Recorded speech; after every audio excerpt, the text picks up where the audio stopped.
Hey everyone, welcome back to the garden. Today I wanted to cover my trellises before I get them all up. It's the end of June and my tomatoes are growing, so I want to make sure to get them supported. And here in Canada, a lot of the trellising methods that we see on YouTube are actually quite expensive. A cattle panel can run anywhere between $80 and $120. Luckily I have a truck, but it doesn't have a very long box, so getting it delivered or going to pick it up is still very tricky.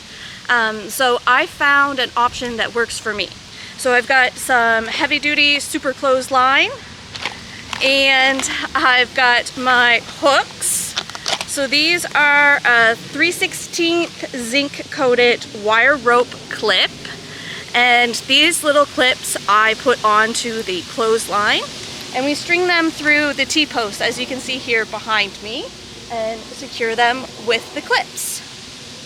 This is really affordable. I just pay like a couple dollars for some clips, and the clothesline is pretty affordable. I'll check my receipt and try to put it up on the screen of how much that cost me. This is 200 feet, so it's going to do a fair amount of trellising. And then I use the tomato clips from Dubois Agricultural. I'll spin you around. I've got some trellises up already here in this garden, my 50 by 25 foot garden. So I use the tomato lower and lean methods that a lot of people would traditionally use in a greenhouse. And that's what I use here. I find them to be very affordable, they support the plants well, and they're easy to set up. So Chris has driven all of the T-posts for me already. That's the one thing I don't do myself. Sometimes he helps me with the trellising, but he's busy this weekend, so I've already taken up enough of his time, and that means I can get a video since he doesn't want to be on camera. So let's get started. All right, so I've got my 3/16 clamp. I've got it opened, but not completely undone, because I don't want to lose the little bolts on the end. And we'll get started. I've pre-cut these already because I've used this clothesline for a few years. It does hold up quite well, and I do cut it with my fencing pliers. You're going to put the clip on first, and then we're going to string it through the T-post. And I couldn't find 8-foot T-posts, so I'm not stringing it at the top this year. I'm going to slide it through. And now the clip is on both, and we've got our little loop. I've got my 3/16 thingy from Chris's ratchet strap set. I'm just going to tighten.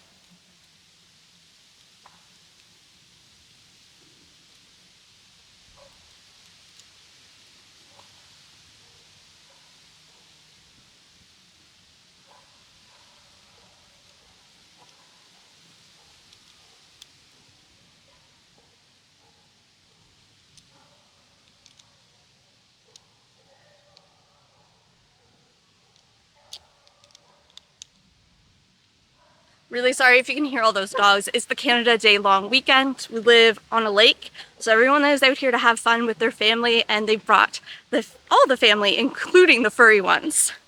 I'm gonna string this. I'm gonna get you a different angle so you can see, and do the same thing on the other end. I'm gonna make sure to pull it really tight because the weight of the tomatoes through the end of the season can be quite a lot, so I wanna have a good tension so it can support those.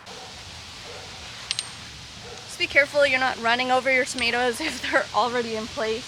I've dropped the cable on them before and literally just snapped them off. So make sure I got my clip.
So you can see it's still got a fair amount of flex in it. It's okay for now. I can always tighten it up later in the season if I need to, but that is the one kind of downside of using the clothesline, is it does still stretch a bit.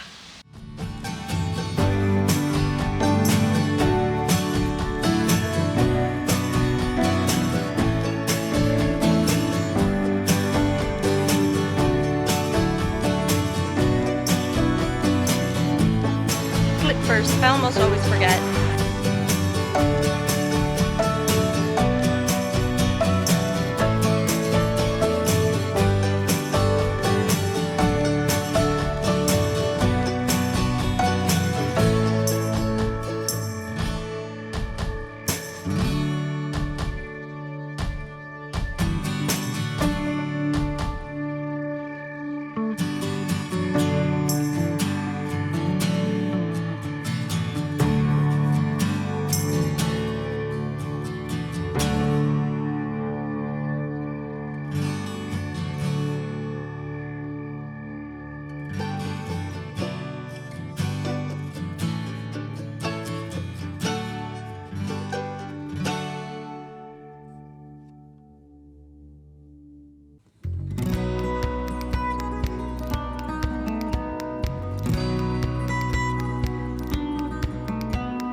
Alright, so I've got the rest of the trellis stuff here.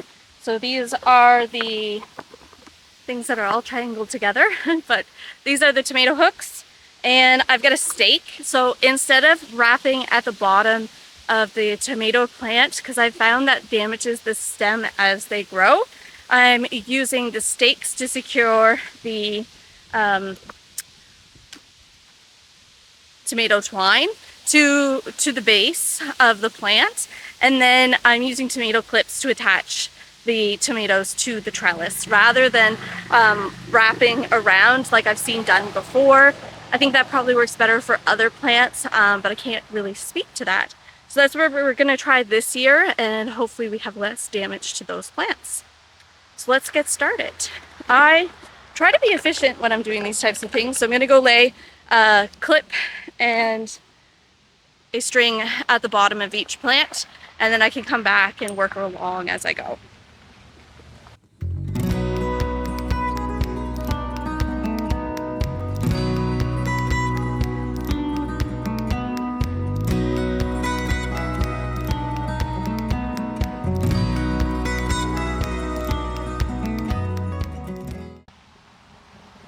Alright, so I'm literally just tying the twine to the stake.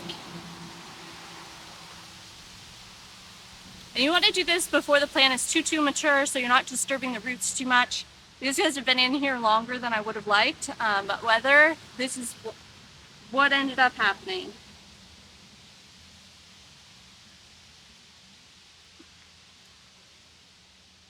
So I'm just going to push that in. It's far enough. I've not run into any rocks. And I'm going to string this to the top.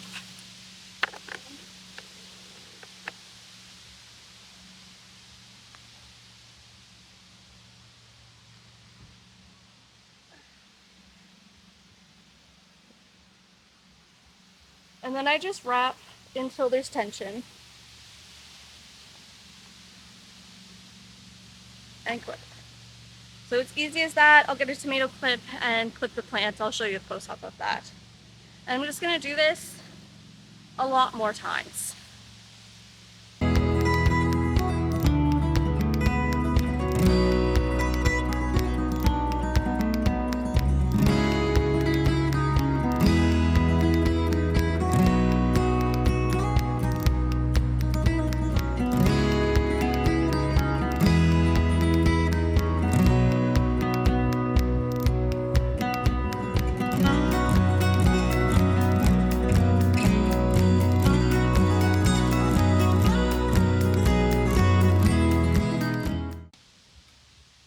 So I do have elastics that came on these. They're now very dry, and I'm trying to get all of the pieces, put them in my pocket so I can dispose of them, because apparently they look a lot like worms to birds, and the birds are helpful in the garden. when they're not eating your fruit. But for me, they're eating the insects that I don't want. So I want to make sure that I keep them as safe as I can. I've got a lot that are eating like weed, grass seeds, so they're welcome.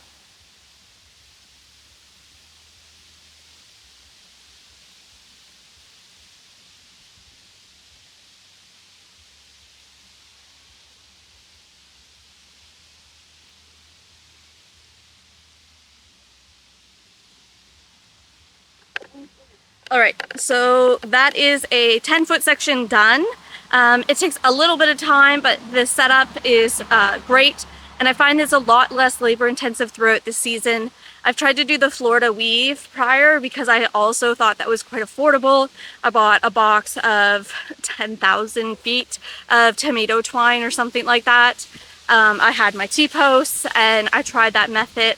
I found that it was really easy to get behind on trellising, and that it became even more work as you went. So I don't think that's something that I'm going to do again. I've tried it both for tomatillos and tomatoes, and it wasn't for me. Here in Nova Scotia, we have a lot of humidity, so blight is really something that we can struggle with. So making sure that I have as much airflow as possible during the season and with my trellising method is really important. And I found that this method helps for that. I can have 1 leader and just prune to the main stem. And then I get the airflow that my plants really need and hopefully avoid as much blight and powdery mildew as possible. I'll try to get you guys some time lapse of me doing more throughout the weekend. But yeah, this is my affordable trellising method. So I hope you enjoyed that. I'll link as many products as I can down below and show you guys where I got those. So hopefully you can have a affordable Canadian option too.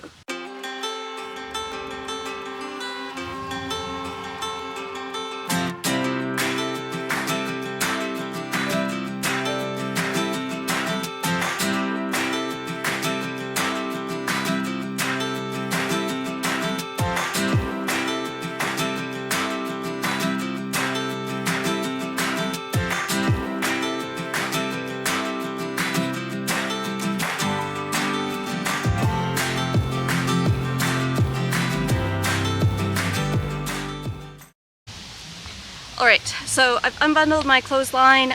This is the first one that I'm doing that I need to actually cut the clothesline. So I've got my fencing pliers, my clothesline. I'm going to measure it out between my T-posts and continue with my trellising.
Even though Chris went to the store today, I still don't have enough 3/16 clips. So unfortunately, that'll be the end of my trellising for today. I can't hang any more clothesline at least. I've got one more section to do.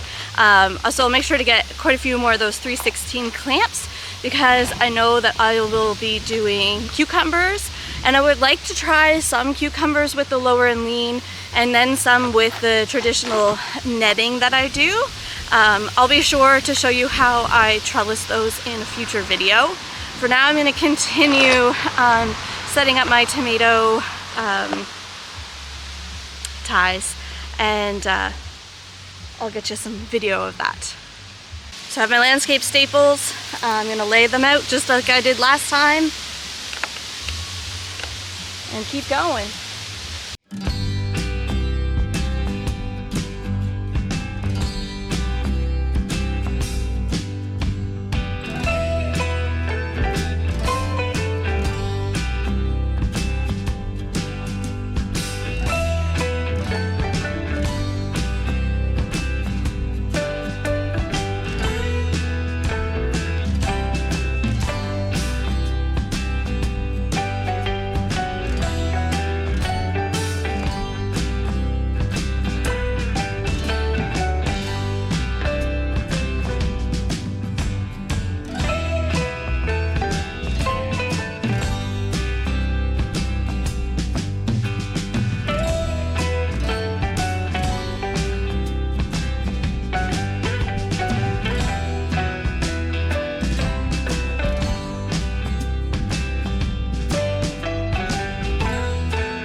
So I've got tomatillos in this row. The process is the exact same, and the spacing is the same. So I'm experimenting this year. I'm planting things a little bit closer than I did in years past, and I'm trellising a bit different also. So I've got everything spaced 24 inches on an offset, so nothing is more than 12 inches close together, but they kind of go in a pattern down the row. And I've got two separate trellises this year. In previous years, I've just run one single wire, and the plants grow up and come together. I'm hoping this year, because the wires will be separate, they'll have more space. And I'm hoping that will help with the airflow, and these plants will be healthier longer so I can get some more fruit. Just wanted to show you a bit about how these plants are offset. You can see I have one, and then 24 inches later I have the second, but then 12 inches in between them I have another one in a separate row. So these are trellised on separate wires and are spaced a foot apart, and I'm hoping that this will help with my airflow this year, but also allow me to plant slightly more densely. These are a 30-inch wide bed, and I think that it can handle this. You know, even with 3,000 square feet of garden, I don't feel like I have enough space, and I really do want to try to plant as densely as I can. I'm on 1 acre here. We have land that we can clear to put in more gardens, but we're not there yet. So I'm going to try to get everything that I can out of this space that I have.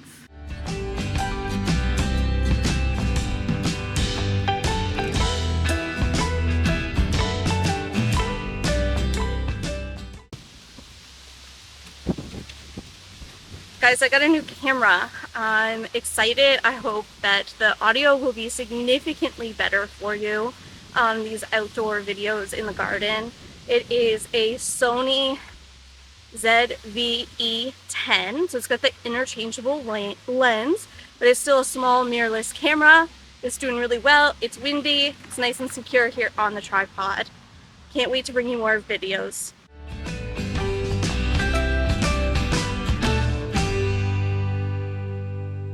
Okay. So that's what I can get done for today. I'm happy with it. A lot of my plants will be protected from the rain this weekend. And hopefully when it dries up, I can get the rest of the parts that I need to finish the literally last 20 feet. So that's frustrating, but what do you do? I'll catch you guys in the next video, and I'll show you some more here in the garden.